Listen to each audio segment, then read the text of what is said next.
Chapter 10. The spell begins to break. Now we must go back to Mr. and Mrs. Beaver and the three other children. As soon as Mr. Beaver said, "There's no time to lose," everyone began bundling themselves into coats except Mrs. Beaver, who started picking up sacks and laying them on the table and said, "Now, Mr. Beaver, just reach down that ham, and here's a packet of tea, and there's sugar and some matches, and if someone will get 2 or 3 loaves out of the crock over there in the corner." "What are you doing, Mrs. Beaver?" exclaimed Susan.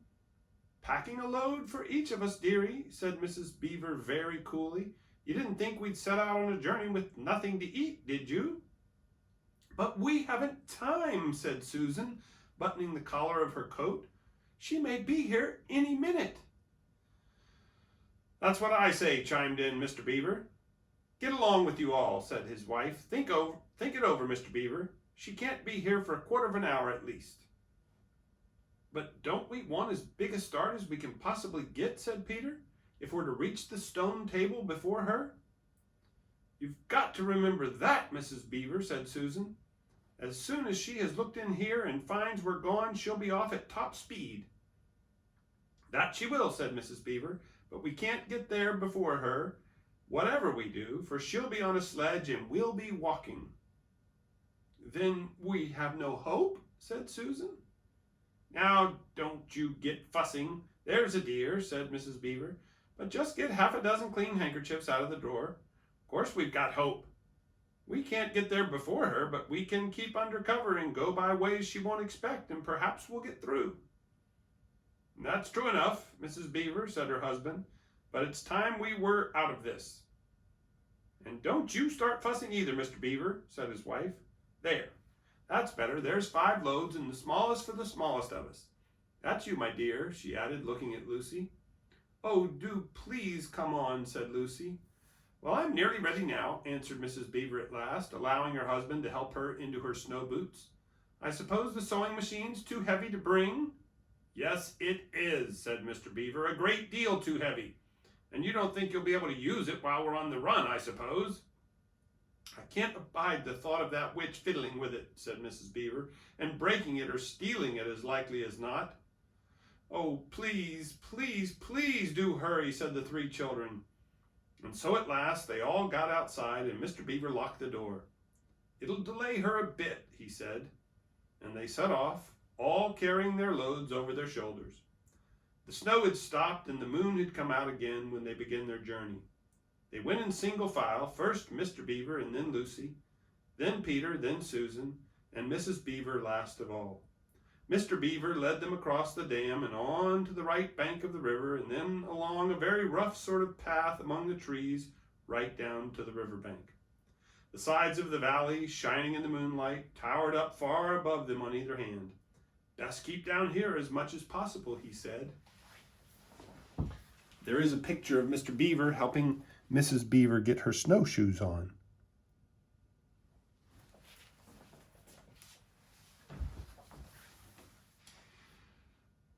"She'll have to keep to the top, for you couldn't bring a sledge down here." It would have been a pretty enough scene to look at through a window from a comfortable armchair, and even as things were, Lucy enjoyed it at first. But as they went on, walking and walking and walking, and as the sack she was carrying felt heavier and heavier, she began to wonder how she was going to keep up at all. And she stopped, looking at the dazzling brightness of the frozen river with all its waterfalls of ice, and at the white masses of the treetops and the great glaring moon and the countless stars, and could only watch the little short legs of Mr. Beaver going pad, pad, pad, pad, pad through the snow in front of her, as if they were never going to stop. Then the moon disappeared and the snow began to fall once more. And at last Lucy was so tired that she was almost asleep and walking at the same time, when suddenly she found that Mr. Beaver had turned away from the riverbank to the right and was leading them steeply uphill into the very thickest bushes. And then, as she came fully awake, she found that Mr. Beaver was just vanishing into a little hole in the bank, which had been almost hidden under the bushes until you were quite on top of it. In fact, by the time she realized what was happening, only his short tail was showing. Lucy immediately stooped down and crawled in after him. Then she heard noises of scrambling and puffing and panting behind her, and in a moment, all 5 of them were inside. "Wherever is this?" said Peter's voice, sounding tired and pale in the darkness. I hope you know what I mean by a voice sounding pale. "It's an old hiding place for beavers in bad times," said Mr. Beaver, "and a great secret. It's not much of a place, but we must get a few hours' sleep." "If you hadn't all been in such a plaguey fuss when we were starting, I'd have brought some pillows," said Mrs. Beaver. It wasn't nearly such a nice cave as Mr. Tumnus's, Lucy thought, just a hole in the ground, but dry and earthy. It was very small, so that when they all lay down, they were all a bundle of clothes together, and what with that and being warmed up by their long walk, they were really rather snug. If only the floor of the cave had been a little smoother. Then Mrs. Beaver handed round in the dark a little flask out of which everyone drank something. It made one cough and sputter a little and stung the throat, but it also made you feel deliciously warm after you'd swallowed it, and everyone went straight to sleep. It seemed to Lucy only the next minute, though really it was hours and hours later, when she woke up feeling a little cold and dreadfully stiff, and thinking how she would like a hot bath. Then she felt a set of long whiskers tickling her cheek and saw the cold daylight coming in through the mouth of the cave. But immediately after that she was very wide awake indeed, and so was everyone else. In fact, they were all sitting up with their mouths and eyes wide open, listening to a sound which was the very sound they'd all been thinking of, and sometimes imagining they heard during their walk last night. It was the sound of jingling bells. Mr. Beaver was out of the cave like a flash the moment he heard it. Perhaps you think, as Lucy thought for a moment, that this was a very silly thing to do, but it was really a very sensible one. He knew he could scramble to the top of the bank among bushes and brambles without being seen, and he wanted above all things to see which way the witch's sledge went. The others all sat in the cave waiting and wondering. They waited nearly 5 minutes. Then they heard something that frightened them very much. They heard voices. "Oh," thought Lucy, "he's been seen. She's caught him." Great was their surprise when a little later they heard Mr. Beaver's voice calling to them from just outside the cave. "It's all right," he was shouting. "Come out, Mrs. Beaver. Come out, sons and daughters of Adam. It's all right. It isn't her." This was bad grammar, of course, but that is how beavers talk when they are excited. I mean in Narnia. In our world, they don't usually talk at all. So Mrs. Beaver and the children came bundling out of the cave, all blinking in the daylight and with earth all over them and looking very frowsy and unbrushed and uncombed and with sleep in their eyes. "Come on," cried Mr. Beaver, who was almost dancing with delight. "Come and see. This is a nasty knock for the witch. It looks as if her power is already crumbling." "What do you mean, Mr. Beaver?" panted Peter, as they all scrambled up the steep bank of the valley together. "Didn't I tell you," answered Mr. Beaver, "that she'd made it always winter and never Christmas? Didn't I tell you? Well, just come and see." And then they were all at the top and did see. It was a sledge, and it was reindeer with bells on their harness, but they were far bigger than the witch's reindeer, and they were not white, but brown. And on the sledge sat a person whom everyone knew the moment they set eyes on him. He was a huge man in a bright red robe, bright as holly berries, with a hood that had fur inside it and a great white beard that fell like a foamy waterfall over his chest. Everyone knew him because, though you see people of this sort only in Narnia, you see pictures of them and hear them talked about even in our world, the world on the side of the wardrobe door. But when you really see them in Narnia, it's rather different. Some of the pictures of Father Christmas in our world make him look only funny and jolly. But now that the children actually stood looking at him, they didn't find it quite like that. He was so big and so glad and so real that they all became quite still. They felt very glad, but also very solemn. "I've come at last," said he. "She has kept me out for a long time, but I have got in at last.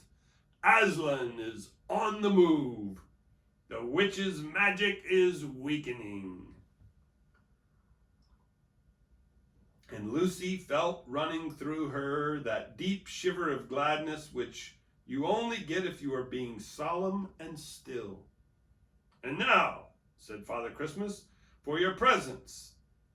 There is a new and better sewing machine for you, Mrs. Beaver. I will drop it in your house as I pass." "If you please, sir," said Mrs. Beaver, making a curtsy, "it's locked up." "Locks and bolts make no difference to me," said Father Christmas. "And as for you, Mr. Beaver, when you get home you will find your dam finished and mended and all the leaks stopped and the new sluice gate fitted." Mr. Beaver was so pleased that he opened his mouth very wide and then found he couldn't say anything at all.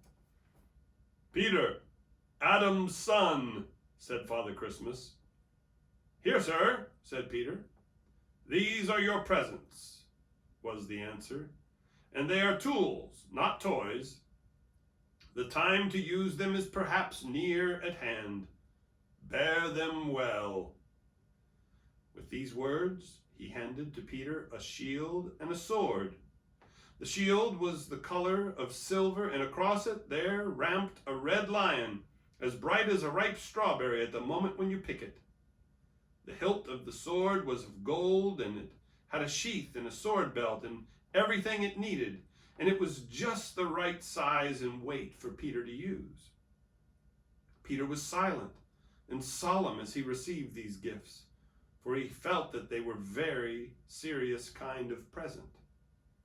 "Susan, Eve's daughter," said Father Christmas, "these are for you." And he handed her a bow and a quiver full of arrows and a little ivory horn. "You must use the bow only in great need," he said, "for I do not mean you to fight in the battle. It does not easily miss. And when you put this horn to your lips and blow it, then wherever you are, I think help of some kind will come to you." Last of all he said, "Lucy, Eve's daughter." And Lucy came forward. He gave her a little bottle of what looked like glass, but people said afterwards that it was made of diamond, and a small dagger. "In this bottle," he said, "there is a cordial made of the juice of one of the fire flowers that grow in the mountains of the sun. If you or any of your friends is hurt, a few drops of this will restore them. And the dagger is to defend yourself at great need, for you also are not to be in the battle." "Why, sir?" said Lucy. I don't know, but I think I could be brave enough." "That is not the point," he said, "but battles are ugly when women fight. And now," here he suddenly looked less grave, "here is something for the moment for you all." And he brought out, I suppose from the big bag at his back, but nobody quite saw him do it, a large tray containing 5 cups and saucers, a bowl of lump sugar, a jug of cream, and a great big teapot all sizzling and piping hot. Then he cried out, "Merry Christmas! Long live the true king!" And he cracked his whip, and he sent the reindeer and the sledge, and all were out of sight before anyone realized that they had started.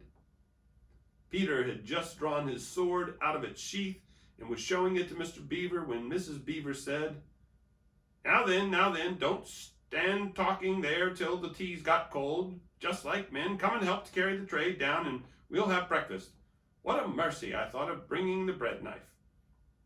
So down the steep bank they went, and back to the cave, and Mr. Beaver cut some of the bread and ham into sandwiches, and Mrs. Beaver poured out the tea, and everyone enjoyed themselves.